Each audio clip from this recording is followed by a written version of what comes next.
The Junkers Ju-87, Stuka stands out as an iconic dive bomber aircraft used by Germany during World War II. This legendary aircraft is also known as the Stuka and is recognized for its infamous dive sirens that employed psychological warfare tactics to terrify enemies. Characterized by its tapered wings and high maneuverability, the Stuka, with its distinctive vertical dive, executed precise attacks on enemy targets.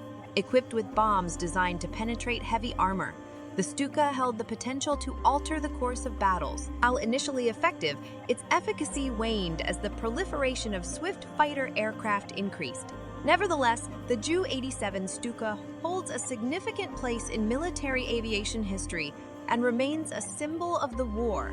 At the end of the video, you can hear the terrifying sound of the Stuka,